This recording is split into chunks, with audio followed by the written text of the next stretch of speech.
Thanks for the support as a channel member, Daniel Ship. Yeah, I know I promised I'd always wear suits because it's more professional, but you've seen the run of form that we're in. I've got to try anything to try and get us back into anything other than consecutive defeats. This new striker's trash.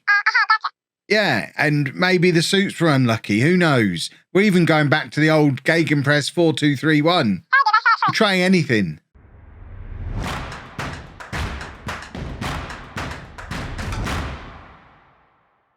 Hello and welcome to part 114 of Homegrown. I'm Kevin. Coming up on today's episode, we're going to lose twice because that's all we know how to do now. Since you were last with me,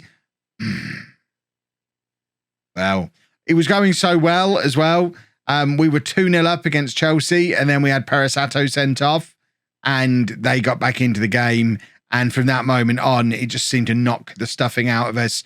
And since then, we've lost every match. We lost to Brighton, we lost to Leeds, we lost to Norwich, we lost to Birmingham, and we lost to Bournemouth. The really worrying thing about that run of 5 consecutive defeats is that it was against Brighton, Leeds, Norwich, Birmingham, and Bournemouth, because they're teams we should be beating. If we look at our next 5 league games, in our next 5 games, we play Manchester City, Arsenal, and Liverpool. We are not likely to break this consecutive defeat streak anytime soon. We are barely keeping up with the Kev ratio, 8 points from the first 8 games. LOLLUJO still hasn't scored for us. And quite frankly, he looks awful. I mean, he was supposed to be the saviour. What has gone on there? And yeah, we're going back to the 4-2-3-1 because we had the media message about Chapman being unwilling to experiment. So we're abandoning the 4-3-3 for now. I think long term it will still be what we end up using. But for now, we're going back to this, which means good old Kieran Hodgkinson in a defensive role, which I know everybody loves. Gregoire in a position we didn't really ever plan to use him in. And Ali Basic's going to have to play on the right wing. I mean, it might work. Who knows? We're going with Williams in goal. A back four of Peresato, Abagai, Fazekas and Gillespie. Hodgkinson and Gregoire in midfield. Richardson, Oliveira and Ali Basic supporting LOLLUJO up front. Imagine if this does work. If we go and beat Manchester United 3-0 now, Manchester City 3-0 now, that would be, quite frankly, ridiculous. You saw from the changes there, we've even had Harrison Davies back in the side to try and stop the rot as well, and that didn't really work. Remember how he used to be quite slow? Believe it or not, as he gets older, he seems to be getting even slower. So I don't think Harrison Davies is the answer. But I don't really know what the answer is at this point. I thought the answer was being able to bring in higher caliber of players like we did this summer. It's weird. This is the first summer where we've not brought in loads of players, so dynamics should be better. We've not rocked the boat with loads of signings. We brought in a much higher caliber of player than we have before. We've got a wonder kid striker. We've got an actual striker. And all of a sudden we're a terrible team and we've just given away a sloppy penalty in the first 10 minutes at home against Manchester City, as if they needed any more help in beating us. Come on, Alex, be our saviour. He's not. It's 1-0 to Manchester City. The floodgates are now open and this is going to end unpleasantly, I suggest. Oh, dearie me. I don't want to see the replay. I don't really want to see this match. I'm not very happy with how things are going currently. We need someone to step up and make themselves a hero and help us turn this around, because at the moment it feels like everything is going very badly wrong. LOLLUJO, he's finally scored. Oh my word. There's a £30 million goal for you. I've said all along, as soon as he starts scoring, fingers crossed, he'll keep scoring. Let's see if I was right.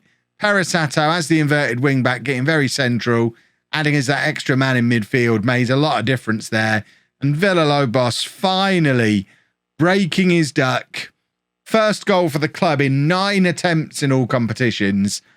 Go and get a hat-trick today and just become our hero. That's what we need. I still believe he's got to be the answer, quite apart from the fact that he has to be the answer, because at the very least, he's our striker until January, because we don't really have another one.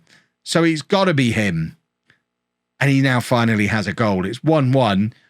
Manchester City have only scored via a penalty.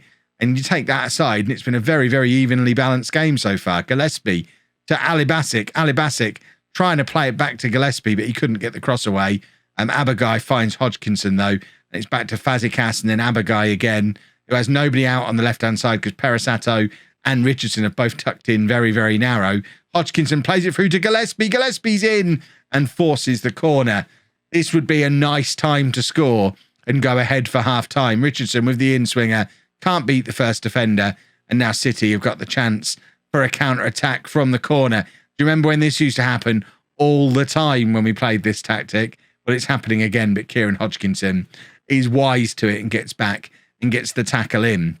Williams has come out a long way there, and I wasn't afraid. You were afraid. But it's City on the ball again, and Fazekas needs to try and keep up with the attacker. And luckily, Williams is equal to the effort this time. City have got a corner with maybe a minute or so to go in this first half. This would be a very upsetting time to concede a second, but it's straight into the hands of Alex Williams. He keeps hold of that comfortably, and it is 1-1 at half-time. And that's actually the best half of football that we've played in a very, very long time. Maybe we needed to switch back to this system. Maybe we just needed something a little bit different. Ali Basic trying to slot it into Villalobos again, but he can't find him. And now Oliveira, this is the big problem. Oliveira has been fantastic on the right-hand side since the final couple of games of last season, really. He's started to get better and better. And now we're having to play him in the death position, the attacking midfield role that we've never had anyone have a good game in. And it's probably going to kill any momentum he had. I'll sacrifice Oliveira to maintain our Premier League position, though, for the future. Richardson doing well on this left-hand side. Lovely ball through to Villalobos, and there's his second of the game. Oh, it's finally happening, boys and girls. That is fantastic football from Richardson. A brilliant pass, and Villalobos using his weight, using his pace. He has no weight. He's 5'9" and about 8 stone, but he is quick. And he is a good finisher. And it's 2-1 to home. And finally, the £30 million man is starting to look a little bit like a £30 million man. Peresato is forward on the left again here, trying to get the cross in. Villalobos has hit the post. He could have had a hat-trick inside 50 minutes at the start of this game, which would have been beautiful. This propels us back up into mid-table if we can hold on to this. Manchester City were top of the league going into this game. And I mean, are the suits cursed? I've spent hundreds of pounds on like 6 suits in the last year. I can't just stop wearing them. But if I now go back to wearing a suit in the next episode and we lose both games, what on earth am I supposed to do with that?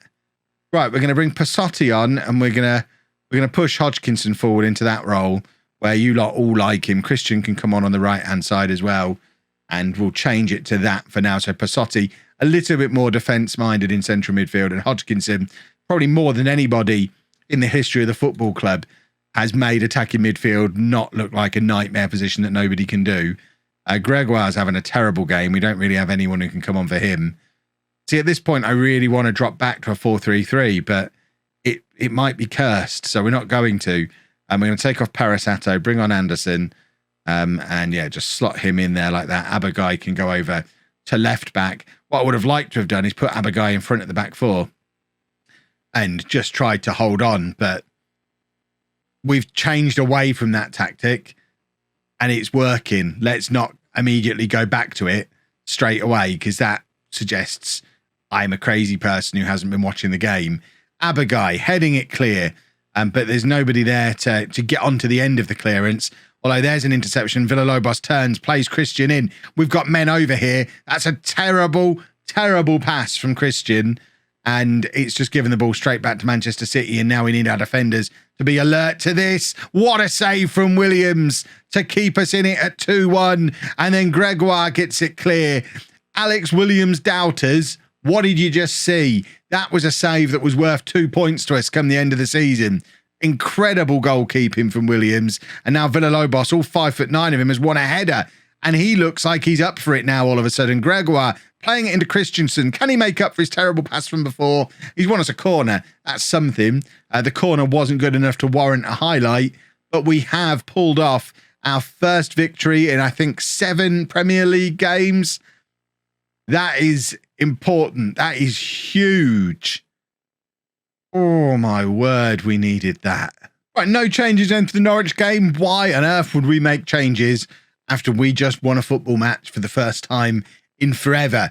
And fingers crossed, Villalobos continues to be the superstar that he turned into against Manchester City. Imagine if he only does well against the big teams. Perhaps he's a big game player who can't motivate himself for an away game against Norwich. That would be troublesome because there's a lot more of this kind of match in the Premier League than there is the big ones. Right, we are wearing our fancy, I don't even know what colour you'd call that, yellowy, silvery kit. Probably neither of those. Ali Basic's just scored. That is his third goal of the season. Remember, not a striker, but he is scoring. He scored more goals than Villalobos so far. He might actually currently be our top scorer again, like he was last year. Hopefully that won't be the situation come the end of the season, but at least we are 1-0 up. And if we can grab 2 wins here, this is, I mean, we're closing in on Europe. How negative were we at the start of the episode? I feel like going and putting a tie on. I want to get back into uniform. Get Mrs Wearmouth on the phone. I want a tie delivery. Right, Norwich have got a corner here. And Gillespie, I think, has cleared that off the line. And Ali Basic trying to get a counter-attack going. And he's got Villalobos ahead of him. He's got Villalobos and Richardson ahead of him. He's been absolutely clattered there, though. I was actually looking at the other players and didn't see the tackle. I just saw him rolling around and assume that the guy should have been sent off. But apparently he wasn't, which seems a little bit uncalled for because he was clear. He was through on goal, honest. Right, 1-0 at half time. We will take it. We'd have taken an 8-0 defeat against Manchester City to be 1-0 up at half time against Norwich in this game. That's how desperate things were getting. I don't really know what to do now, tactics-wise, for the rest of the season because I don't want to do this system. I want to do the other one.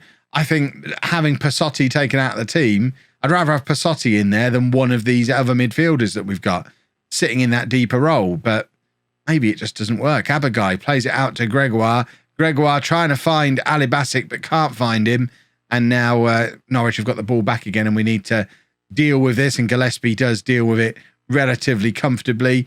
But he's straight back with Norwich again. And we've done quite a good job of getting ourselves organised back into our defensive shape again as they got the ball, because for a minute there it looked like they were going to be able to hit us on a counter-attack, and nobody wants a counter-attack. Villalobos has gone back to being completely absent in this game, by the way. I don't think I've mentioned his name until that point. Williams with the save again. And Williams has had a very, very good episode so far. The Jack Green fan club, are you watching? Ali Basic, I assume that's him. He's a broken man. I shouldn't laugh because he's got a groin injury and now he can't put his legs together. We're going to bring Lukinas on to play on that right-hand side. He's played there many, many, many times before for us. And we are already looking down at the bench for, I think Bayer will probably come on to play up front because Villalobos hasn't turned up. So Chancel Bayer getting another opportunity to come on and play up front.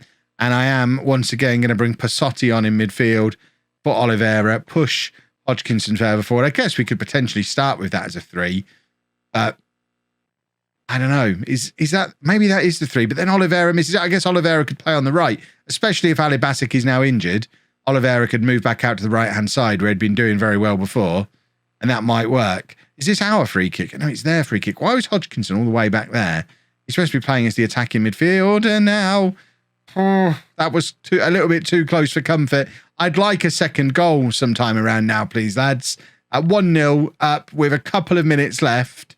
Let's just not have any more highlights. I'll happily just see this game peter out. It looks like it might actually be happening. We've only gone and got 6 points from this episode, boys and girls. That was not expected. Villalobos still isn't quite what I thought we were getting, but at least we've seen in this episode a little spark, a little indication of what he might become, which is good because he's still very young. Does he speak any English? He's fluent in English. What on earth is his excuse then for not playing very well so far? That's not what you spend £30 million on. We want more performances like the ones against Manchester City, but at least we're not in the relegation trouble anymore. We're back 1 point outside the playoffs. We're chasing Slam Dunks Birmingham again, and that's how it should be. If you've enjoyed that, please make sure you leave a nice big thumbs up on there for me. Subscribe to the channel for daily Football Manager videos. And thank you very much for watching.